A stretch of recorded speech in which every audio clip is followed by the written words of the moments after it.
Bipolar affective disorder கொஞ்சம் புதுசாக இருக்குல்ல, வாங்க பார்க்கலாம். பொதுவாக சைக்கலாஜிக்கலாக வரக்கூடிய பிரச்சனை எய்தர் திங்கிங்லேயோ எமோஷன்லேயோ பிஹேவியர்ல இருக்கும். அந்த வகையில் இந்த பைப்போலார் இல்னஸ் வந்து பிரைமரிலி ஒரு எமோஷனல் டிசார்டர். நம்ம நெட்ஃப்ளிக்ஸ்லாம் நிறைய எபிசோடோ பார்ப்போம்ல சீரியஸில், அந்த மாதிரி பைப்போலார் இல்னஸ்ல எபிசோடா பிரச்சனைகள் வரும்.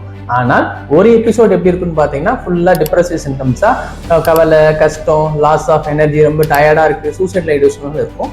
இன்னொரு எபிசோட் பார்த்தீங்கன்னா மன எழுச்சின்னு சொல்லக்கூடிய மேனியா சிம்டம்ஸா இருக்கும். அதீத சுறுசுறுப்பு, அதீத கோபம், அதீத சந்தோஷம், அதீத சிந்தனை, அதீத பேச்சு.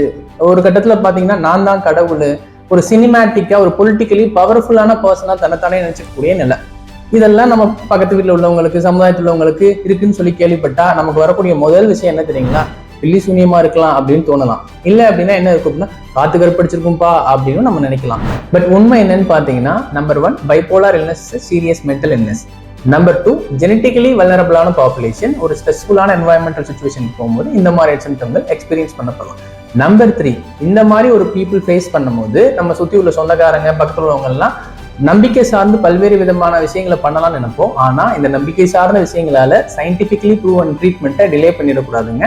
டிலே பண்ணக்கூடிய ஒவ்வொரு நிமிஷமும் பாதிக்கப்பட்ட மனிதருக்கு சூசைடல் ஐடியேஷன் அதிகமாகலாம், அவங்க வயலண்ட் ப்ரோனா இருக்கலாம். வித் அடிக்குவேட் ட்ரீட்மெண்ட் அவங்க ஒரு நியர் நார்மல் லைஃபை அவங்க வாழலாம்.